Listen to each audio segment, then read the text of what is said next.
sitting with Krishna, I was getting very drowsy and extremely heavy, like really, really heavy drowsiness. And the charge was strong in the head, but I was kind of like not fully awake with it. And then we lay down and I just had the kind of feeling to sort of massage my face a bit. And like I was rubbing around my head and face, and the charge got really strong in the head. But then when we finished for the evening that night, I was like, I was so knocked out that I just had the feeling like I went to sit in the sofa and I couldn't bear to be awake. I was like, I have to go straight to sleep. And it didn't clear until like all day yesterday. It was still kind of hard to sit and not be drowsy. And then we got to the Vimala Mitra empowerment. And I wasn't sure if I was able for it. I was like, oh no, another empowerment. And it was strong as hell for that one. But then I just managed to rest. I went to bed earlier last night and felt really rested this morning. So it only really cleared by this morning. But it was long. Like it was a really long bout of very heavy weight. And and wondering, could I do Sunday like if it hadn't cleared? I remember almost exactly 4 years ago when Carl was living in Finland and we had a center in Tammisaari, this small town called Tammisaari. We had, was it the January retreat, like a weekend or 4-day retreat or something like this in January, I think, Carl, 4 years ago. We had one advanced in January, and then we had several in a row that spring. But what happened 4 years ago in January, I think, in that center was that was the first time when we had done our evening practice, and Carl had prepared food for us, and there was fish. He had fried fish, and I was taking that fish to my plate from the buffet table, and I said like something funny, like something like they only have this good food in Guru Rinpoche's Pure Land. I kind of just said it aloud, and when I said Guru Rinpoche's Pure Land, there was like a bang in my head. It felt like when you see a flying star in the sky. Flying star? Shooting star. Shooting star. So it kind of hit me from behind on top of my head, just, and I'd never experienced that before. And I had to put my plate down and lie down on the floor in the middle of everybody, taking food and collecting food and sitting down and eating. And for a moment I didn't know what was going on, because I almost blacked out. So, and I have blacked out many times before in different situations, so I knew how it feels to pass out. And it was right on that verge of, getting knocked out. And for like maybe 10-15 minutes, I didn't know what had happened. Like I was so out of it that I didn't know what it was. But I could feel this insanely strong charge at the same time. And it was just sheer power, just force that, I couldn't, it didn't have any characteristics that I could recognize it of. It was just sheer power, just being flooded by this, this power, almost on the verge of getting knocked out. And then I kind of, I stood up slowly and walked to the couch few meters next to me, and people were already paying attention that there's something going on, and somebody might have helped me to sit on that couch, and then I was really hungry. I remember my blood sugar was really low, and I ate kind of in the midst of this strong charge, I kind of forced the food down because I knew that I needed some energy. And so for the first maybe 15 minutes, I was just completely out of it. And the next 15 minutes I ate, and then the charge spread to the Sangha who was present. And people started to really slow down because the charge was so strong that it was strong for everybody, not just me. I remember Sari was there resting in one of the rooms. There was 2 small dorm rooms there, and Sari was there in the other one. And after like half an hour, when it continued maybe like hour and a half or something like that, it was a like quite long session of very strong charge. And at some point I yelled something to Sari, and she was kind of replied to me, yeah, indicating that she's also feeling it. And then after like half an hour, I was able to not only feel the immense power of it, but also to kind of smell and get a sense what it was. And it was the charge of Guru Rinpoche's Pure Land, Zangdok Palri, what we now call Pemako. And like I said, that was the first time when I've had such a strong, just crazy strong charge. And then that has happened several times after that during these 4 years. And one of those sessions was that last Krishna session on 2 days ago. It was extremely strong for me as well, but it was different this time. Like if I compare to that Guru Rinpoche's Pure Land session 4 years ago, it was strong, but it didn't knock me out.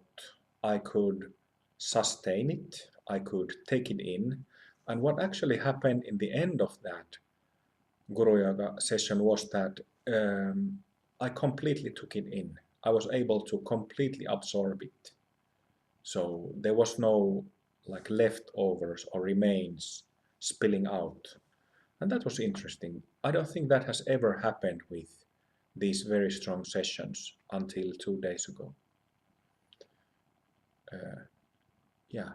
And what happened this evening, earlier today with Agastya, that was different because he just removed like something, a very deeply ingrained traumatic knot that had been in my subtle body since I was a small child.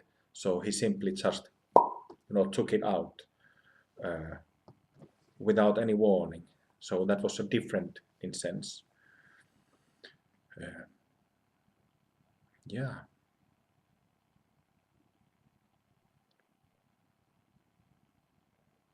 Yeah, these have been interesting years, few recent years. What you said back in that retreat before the Pure Land charge, I remember it was, fish, this is better than Guru Rinpoche's Pure Land. Okay.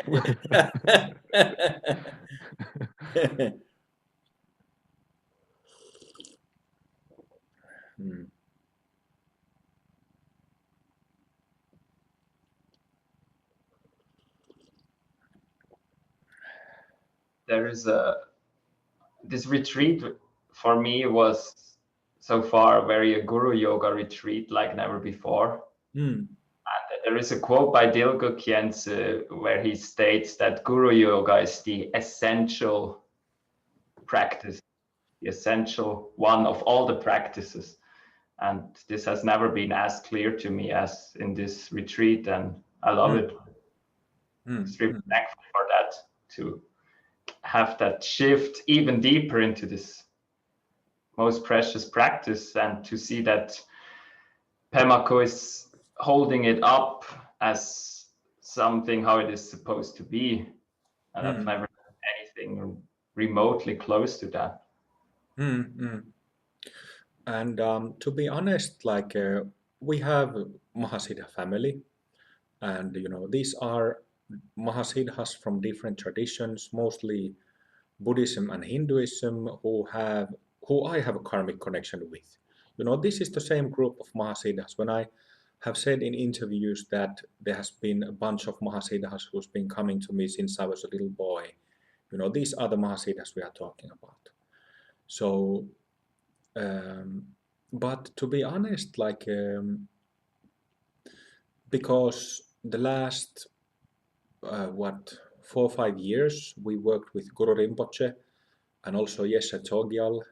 Before that with Machig Labdron and Dampa Sangye. Dampa Sangye was Machig Labdron's guru. And actually, Dampa Sangye was the reincarnation of later reincarnation of Guru Rinpoche. And Machig Labdron was the later reincarnation of Yeshe Chogyal. But so for the last 7 years, we've practiced Buddhist Tantra, Buddhism, according to emptiness philosophy and bodhicitta and all that. And even though there has been these wonderful visitations by Mahasiddhas from other traditions, sometimes Jesus, or these Hindu masters, Krishna, Babaji, Agastya, Bogarnath, sometimes I kind of didn't know what to do with the Mahasiddha family. And I think this has to do with the basic human trait that is also a flaw of a kind, to wanting or needing to, or not being able to avoid with fixating with one thing. So when we have been practicing Buddhism, I didn't really know several times during these years what to do with the Hindu Mahasiddhas and what to do with Jesus, and because my mind was also getting fixated with the Buddhist thing. And this is a kind of a tricky question that I've discussed with several Sangha members throughout the years, because in the world, and maybe this is a current contemplation actually, that in the world you have to represent something so that people can relate to it somehow. So this was the discussion we had when for about, since those days in Tammisaari 4 years ago, Guru Rinpoche we were having coffee with Carl in this small local cafeteria, a really nice one. And we were just talking that if Open Heart took a different name, like a more traditional name, what it would be. And then pop in my mind was the word Pemago. Okay, there it is, from Guru Rinpoche. And so that was one of the changes that has happened along the way. Before Open Heart, our Sangha, our method has had a couple of different names. So the name has changed throughout the journey a few times already.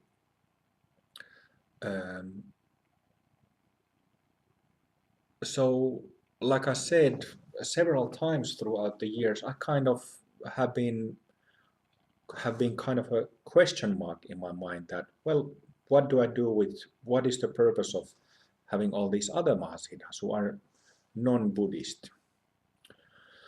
And I think that, we were just, or I was just talking about this,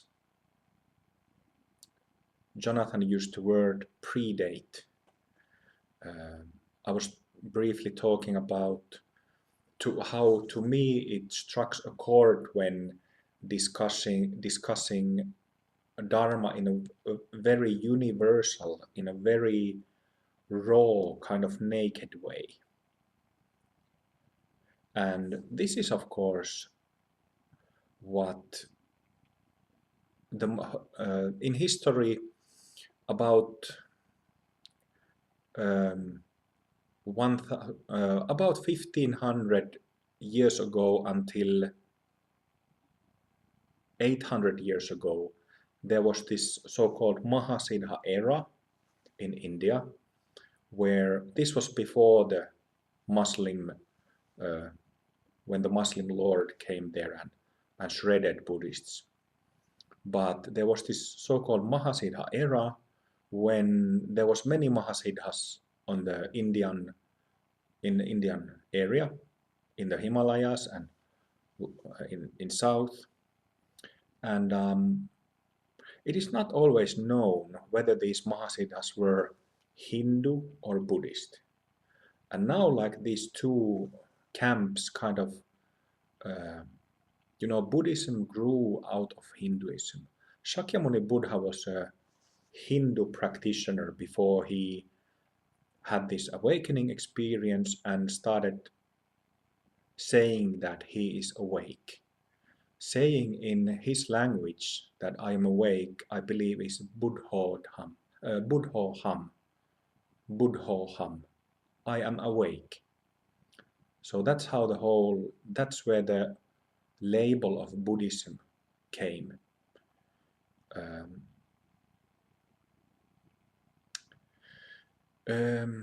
So what was I saying? It has sometimes crossed my mind that, what was the purpose or how the meaning of Shakyamuni Buddha's discovery of his Buddha nature instead of some exalted or heavenly meditative state. What is the meaning of that discovery in the sense of bringing meaning to all those methods in Hinduism that are stuck in different samadhis, heavenly states, exalted states, blissful states. And there has been different non-dualists within the Hindu tradition who have at different times talked about this, not to get stuck in these blissful states, but to see through them. In Hinduism, non-dualism is spoken of, has the name Advaita, not two, non-dualism. And also in recent times, in Tiruvannamalai, there was a very famous sage, Ramana Maharishi, who was one of these examples who tried to transmit this non-dualistic answer within Hindu Dharma. But I've contemplated that, how Shakyamuni's awakening and enlightenment can be seen, and if it could be seen as a try to not to start a new religion, but to clarify the meaning of Dharma in general. Years ago, when I was starting as a teacher, I remember this one dialogue with Babaji, where he gave me marching orders. And he said that, I had learned this and that, different practices by then from him and from other sources. And I asked him that, well, what am I supposed to do with all this? And he said that your job is I asked that, how did I? He said that there is no this or that yoga.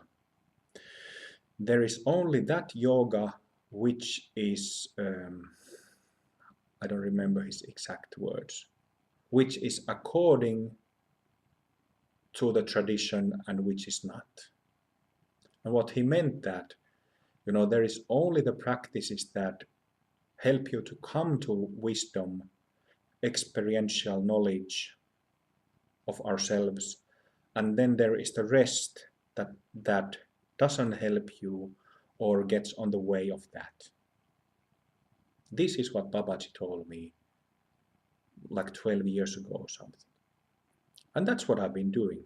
Yes, what he said that, your job is to me, that your job is to collect bits and pieces of different wisdom traditions and put it together with the empowerments and the additional bits that I received from Mahasiddhas. And then he added that there is no this or that yoga. There is only that which works and that what doesn't work.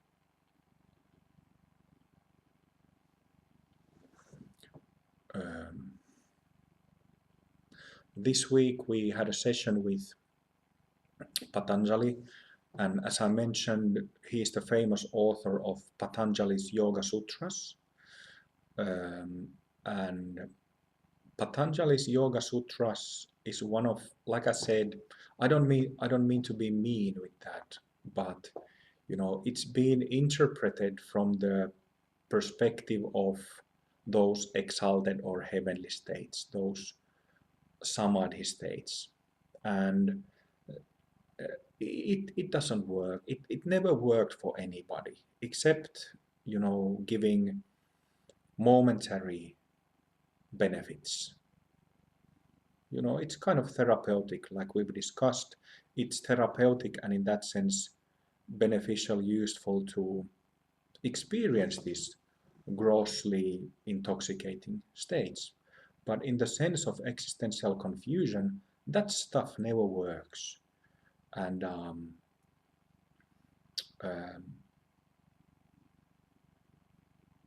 so this question has been also in my mind this week, that Patanjali explained this, what his sutras really mean, and I think I will write a short commentary of my own based on Patanjali's, what he told me, to clarify the meaning of Yoga Sutras. But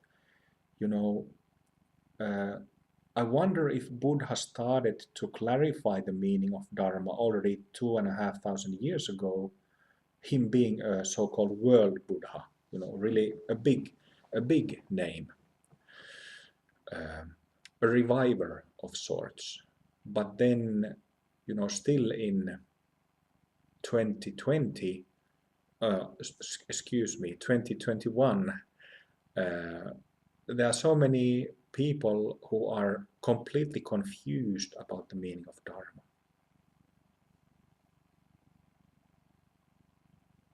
Yeah, so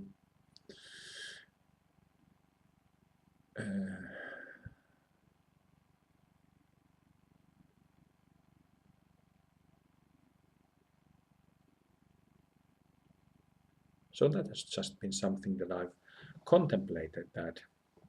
But of course, this is a samsaric realm, and we are the only ones who decide for us. So that's why, because everybody has a right to their own decisions and right to vote. This is a bit of my criticism towards democracy, that things go astray. Things don't go as they are meant to, even if there are, there's a family of Mahasiddhas who have a Christmas party and heat up the sauna and take a little bit of drink some good drinks,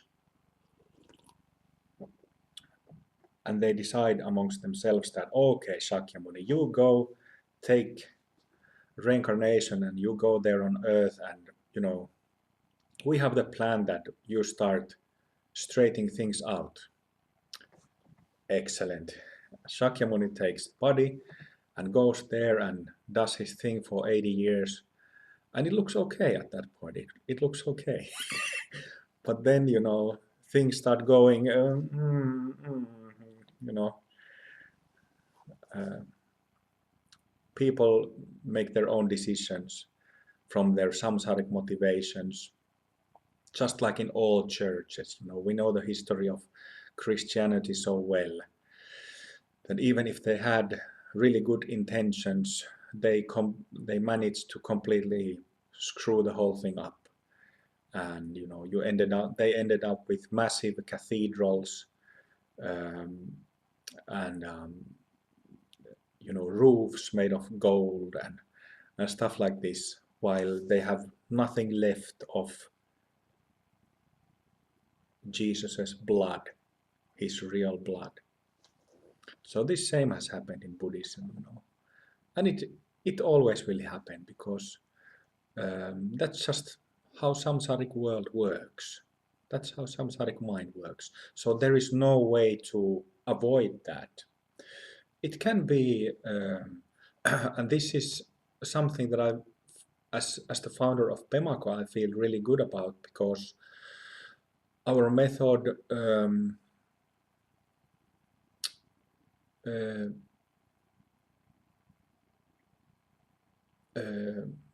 it brings results quickly, and the practices are not complex. Our way of practice is not complex. It can be the tantric way of training can be explained really simply. You know, give pithy instructions so that students can get it, so that I can transmit, that I can find this method in a proper way. And you know, this likely will help the survival and the, should I say, thriving of this tradition when all of us are gone, when the next generations are practicing Pemako Dharma, or whatever it's called then. You know, I don't know if Pemako Buddhism is the last label we're gonna use, but anyway. So, but nevertheless, it will, sooner or later, it will get, this method also will get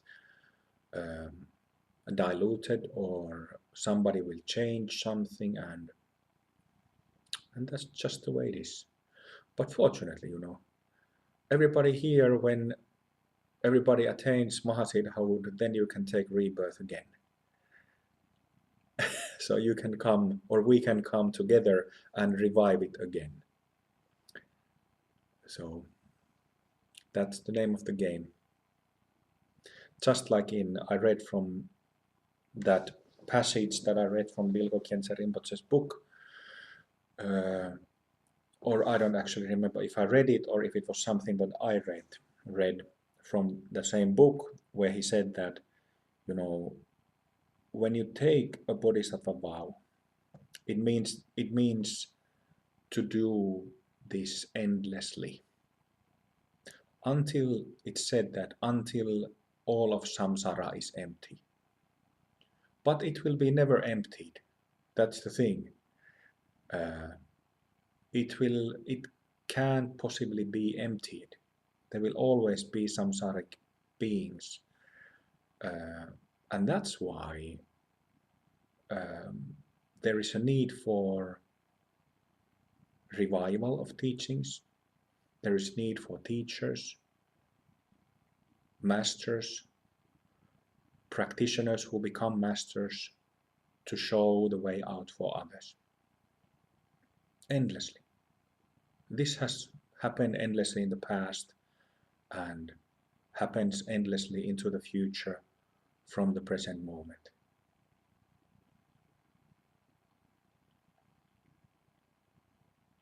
And bodhisattvas are those who have hearts so big that you're willing to do that.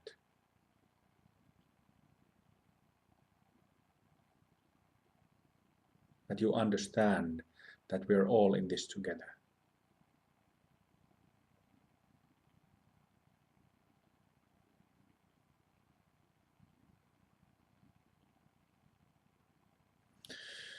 Um, hmm.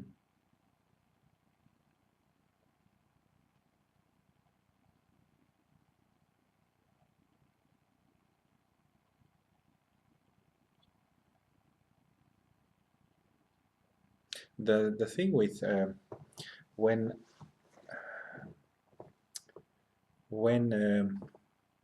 Buddhahood is attained, and if we were talking about reincarnation on one of the earlier days on this retreat, and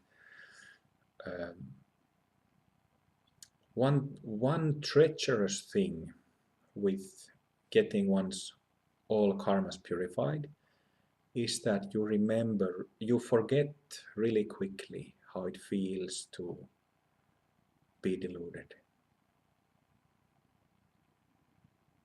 So maybe that happened to Shakyamuni also, that when they had that Christmas party amongst the Mahasiddhas and came up with the plan, maybe Shakyamuni was a bit tipsy at that point, if not straightforward drunk, that they chose him and convinced that, okay, you take reincarnation and go do this thing. And he was like Mahasiddha at that point. Yeah, no problem. And then he comes down on earth, and then he realized that, fuck, I have to start from the beginning. That's been something that's been on my mind for a while now. Why is it necessary to start from the beginning if you reincarnate as an enlightened being? It is not necessary to start from the beginning, from the very beginning. There are, like in Tibet, we've been also talking about Bhumi and energy reading this week. So, you can find a number of examples of Tibetan Buddhist masters who have passed away during the last several decades. So you have a photograph of the previous Tulku, and then you have the new Tulku to compare, and they don't usually go to the start. They like, for example, in Karmapa's case, he went back, I think, 2 bhumis, not more than that. Not to the second bhumi, but he went back from 2 bhumis and then continued his practice in this life. I won't mention, in case if I publish this video, I won't mention which number of bhumis, because some Tibetan Buddhist will shred their pants for it. But sometimes it is the case that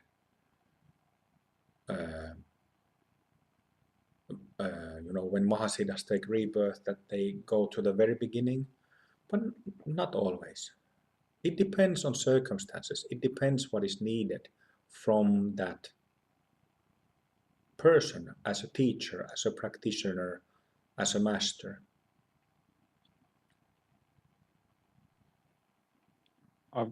I have contemplated that, and it builds on what you just said, that sometimes the circumstances, but in this case with Pemako Buddhism, it wouldn't make much sense to start a tradition without going through the Western problems.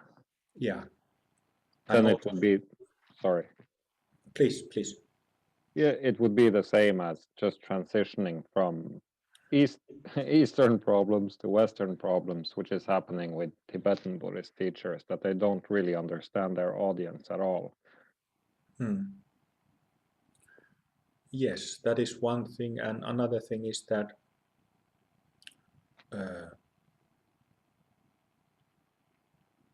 I think that,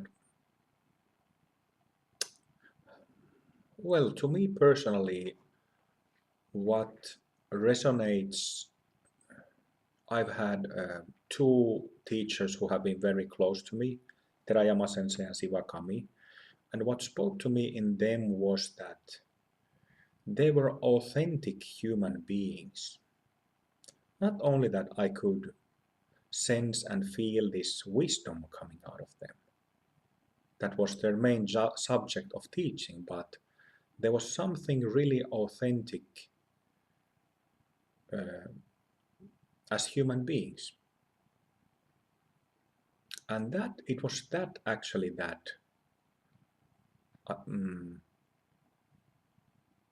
clicked. Yeah, you sometimes sense that with people, regardless of dharma, if they have been through a lot, Yeah, then they have a different vibe. But if we talk about,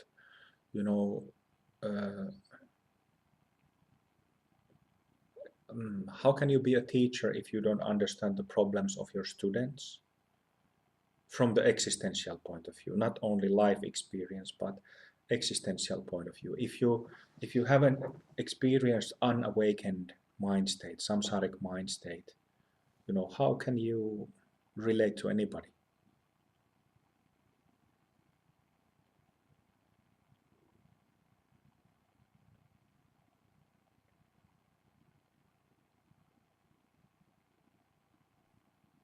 Sivakami was quite critical about the whole Eastern Tulku system. She said that they were cowards because they take rebirth again and again and again in same place, same safe bubble. And that's certainly true in the sense that, for fuck's sake, they have been doing it for over 1,000 years within the borders of Tibet, and they still don't get it, that they have to spread the Dharma to the whole world, not just Tibetan people, not just Tibetan Tulkus and Lamas. They still don't get it. They lost their whole land. They were kicked out of their own land. I have to edit this out. They were kicked out of their own land, and they still don't get it. I don't understand how it's possible. They completely missed the point. And it's heartbreaking, really. It's really heartbreaking on their behalf, and also on behalf of this whole samsaric realm of earth. Because Tibetan Buddhism is the stronghold, has been the stronghold of Vajrayana for over 1,000 years, and they still hold the reins, and they completely refuse to release the whole of the reins, to give it to others.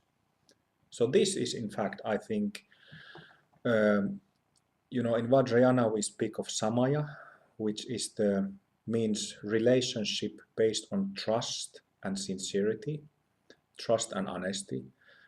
I think that's a kind of a samaya breach, because there's no equality there. This is dualistic positioning. Somebody's thirsty, but you don't really give the water for them because of your own self-concerns, concerns of your self-preservation and all that nonsense. So I think they are missing something really big about bodhicitta. I'm sorry to say that. But it's true. It's true. I've had again and again people, Tibetan Buddhists have come to me over the years to say the same things, that they are not given proper teachings, or people who have been Western practitioners who have been around for 20, 30 years as Tibetan Buddhist practitioners, Tibetans refuse to authorize them as teachers. Can you imagine that? Zen Buddhists got over it in 10 years, since Korean, Chinese and Japanese Zen masters went to United States and Europe in 60s and 70s, they transmitted the whole lineage in 10, 15 years. And since then, since 70s, 80s, in the West, we've had, until from then, we've had 2 or 3 generations of Western Zen teachers already. But Tibetans don't get it. They still don't get it. And that will be the end of their whole system.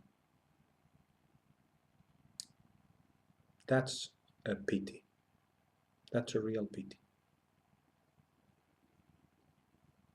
But that's just how it is, I was mentioning about this, how samsara works, how human mind works. So that's just how it is. When you get attached to something, you like a drowning person. A drowning person has this death grip, grips the one who comes to save the drowning person, or grips something, whatever. That's attachment, clinging. And it kills them.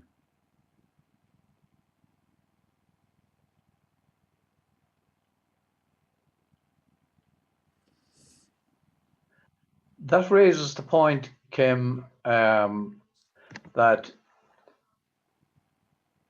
why Guru Rinpoche or Buddha Shakyamuni, or that they haven't transmitted that to the Tibetans, in pointing out that of how it's hampering the spread of Buddhism, or the spread of enlightenment, to other human beings. I don't know, Joe. Maybe they have, or maybe they haven't. I don't know.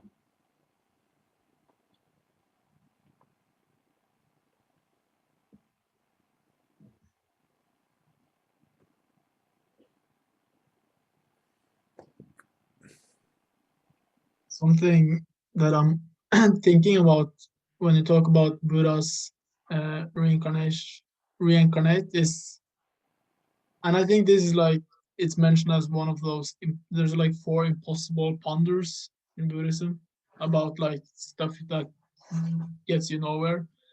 But like, if you have gone past karma, if you've gone past like it's complete exhaustion, there's absolutely no playing whatsoever, like how can you take birth? Or like, I think I actually asked you on an email once about this, but it's like, yeah, if you're like completely beyond karma, absolutely like, what is it that reincarnates?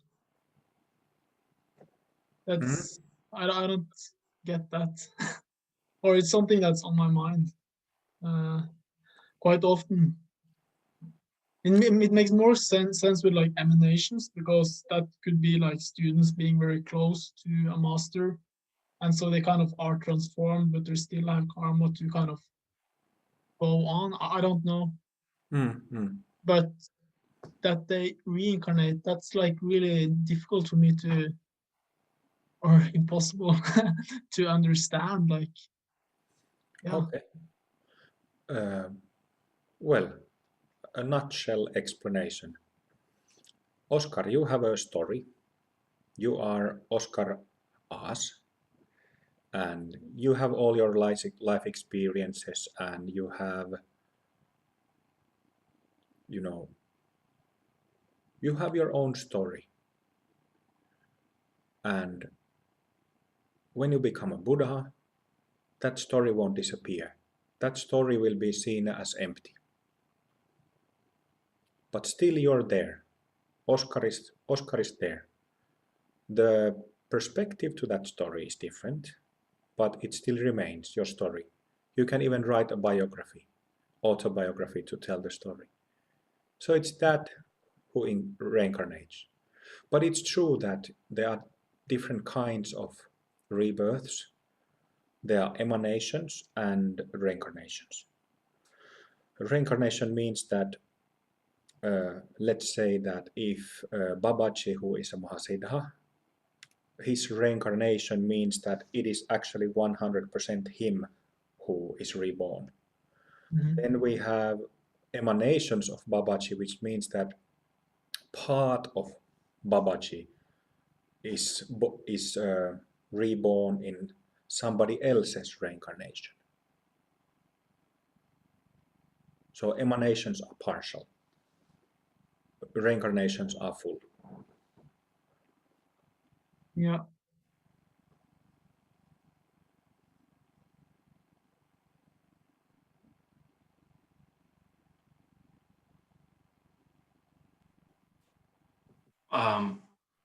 My question would be that, following on from what Oscar said, where would the karmic confusion come from? Where does karmic? In a Mahasiddha, where would the karmic confusion come from in the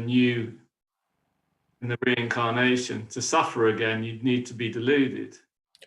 It can be designed. Karma can be designed, and you know, the thing is that if you just close all the bhumis that were open, and you just close them, and then when you start living in this world, karma accumulates by itself. So you put your hand up and say, please close all my bhumis so I may suffer in order to be able to understand the suffering of my I mean, yeah. Bhumi's not a one-way valve. Huh? I thought bhumis were one-way and could only be opened and not closed. No, Connor.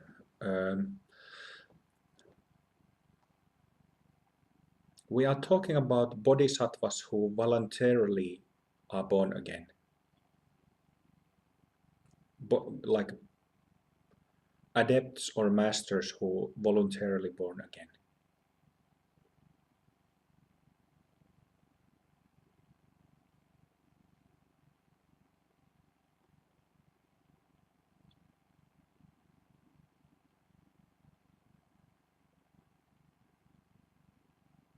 And there are many, many people like that. Maybe not masters, but you know, advanced practitioners who are bound by bodhisattva vows. I'm saying that a bit, kidding a little bit, but you know, they have taken bodhisattva vows.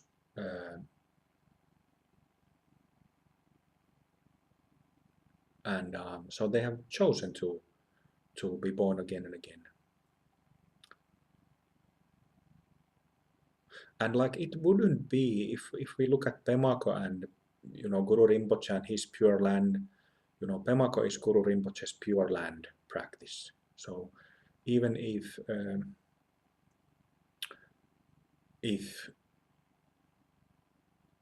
we didn't attain Buddhahood while living in the body, we would have access to Guru Rinpoche's Pure Land.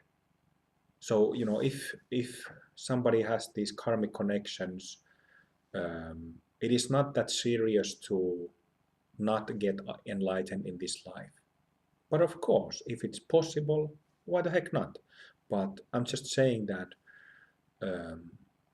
it is not that serious. You know, there are great opportunities for practice after leaving the body.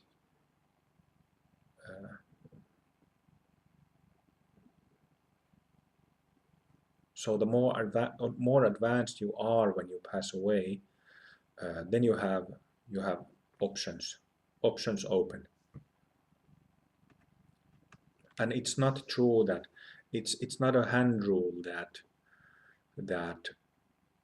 sometimes it's said that, well, when somebody dies, there is a period of 6 or 7 weeks until that soul or mind will start to look for the new body again. It doesn't go like that at all. It's not a black and white rule. Advanced practitioners, there's a lot more options. Maybe you want to stay out of physical body, I don't know, 100 years, 500 years, and then think about it later. This is possible.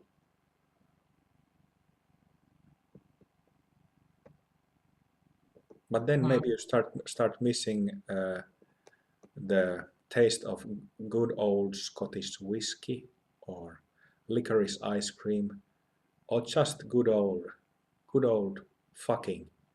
So then you want to take rebirth again. Maybe I should say making sweet love. But yeah, you know, you don't have that experience. You don't have that. The reason why we enjoy good food and good drink and our human experience, sex and all that, is because it's as gross as it gets. Not gross, gross. Do you understand? Gross. It's like the bliss from good food and drink and sex. It's a very comprehensive experience, and that you can't have in non-physical realms.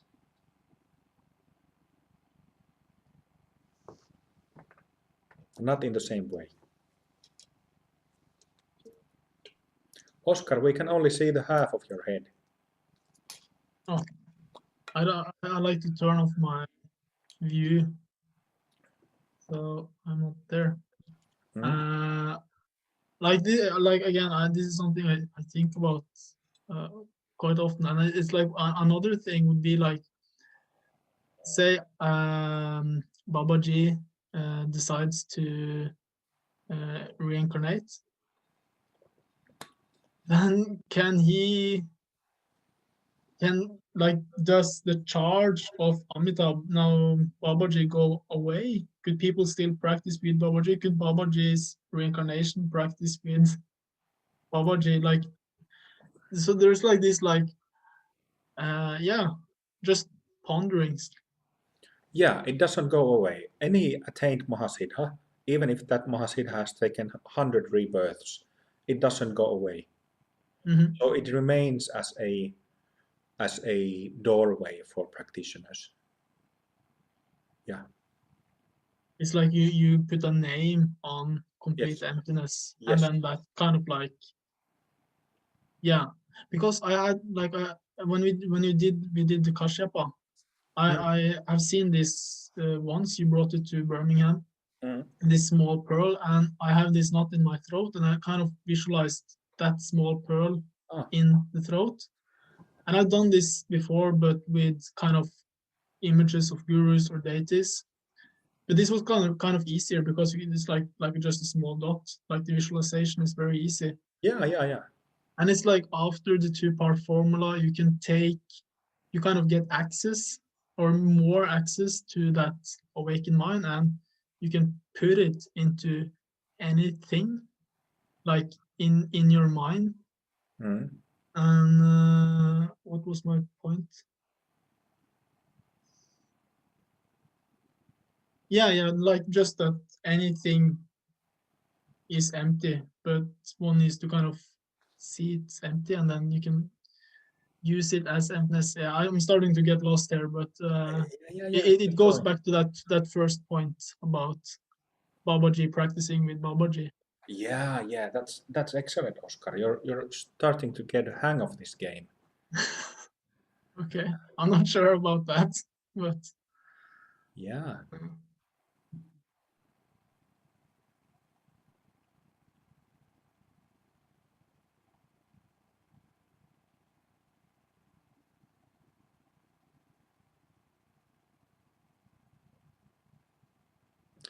Let's sit together.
Let's continue to Bodhisattva vows and basic prayers.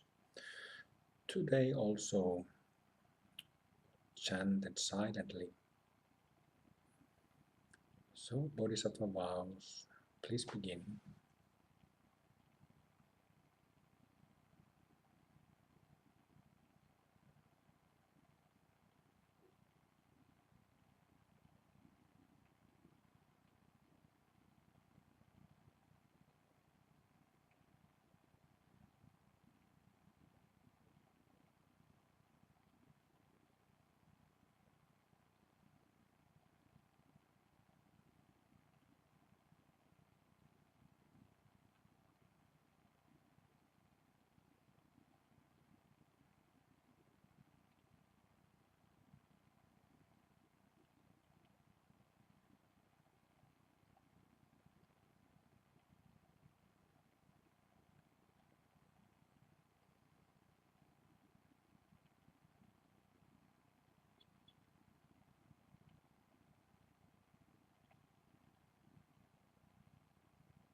A relative refuge, begin.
Absolute refuge.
A relative bodhicitta.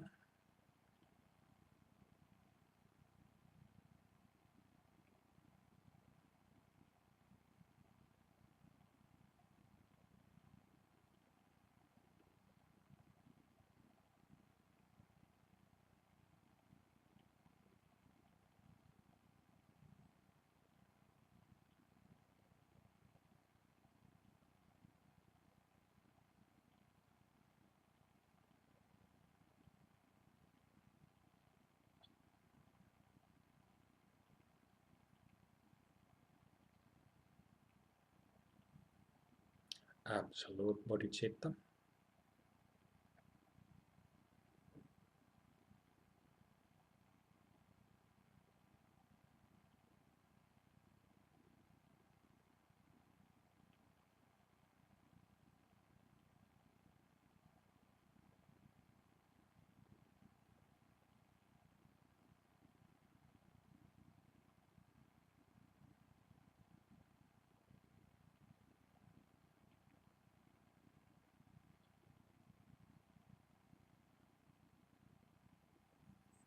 And dedication.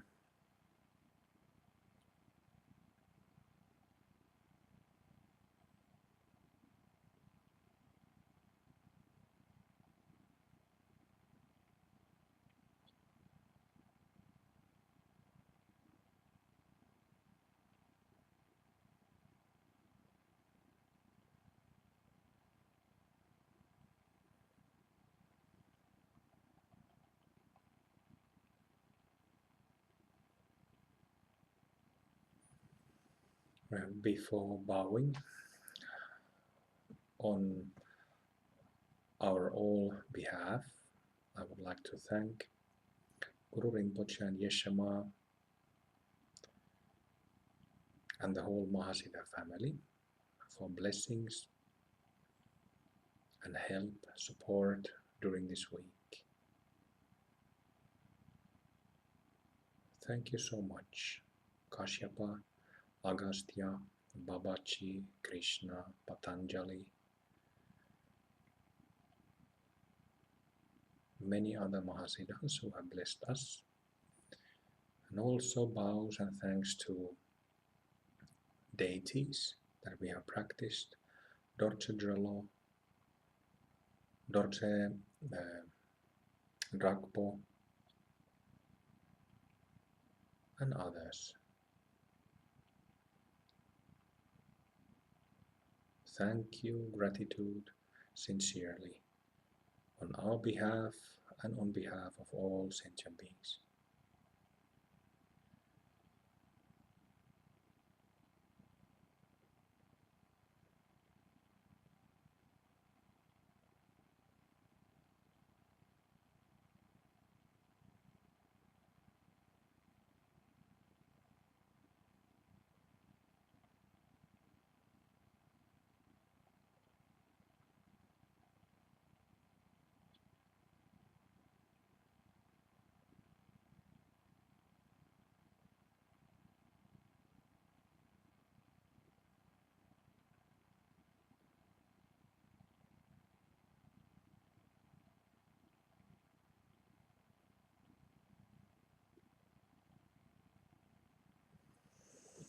And then you can join your hands.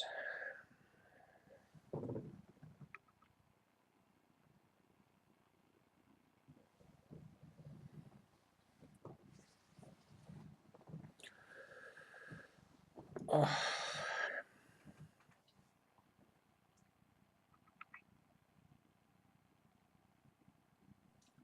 Kim. Thank you.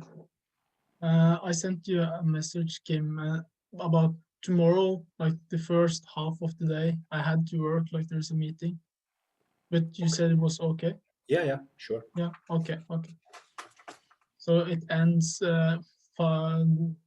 Yeah, it's fine. Yeah, I think after the break I'm going to be here. Thank you very much, everybody, for really good effort. Has been a very strong week of practice, but also in a sense very easy practice, because we didn't have to generate it ourselves. We've been kind of just enjoying the ride given by gurus, masters, and that's of course what Tantra is about. So thank you very much from my behalf. It has been a very interesting and new experience also to me to teach this retreat, to lead this. And yeah, it was a new experience because we had several different empowerments, and that was what I haven't done on retreats before. And it changed the whole thing. So I think we will keep this this style of retreats. So thank you, everyone. Thank you very much, all. I wish you the best in practice, and see you later this year. Thank you so much.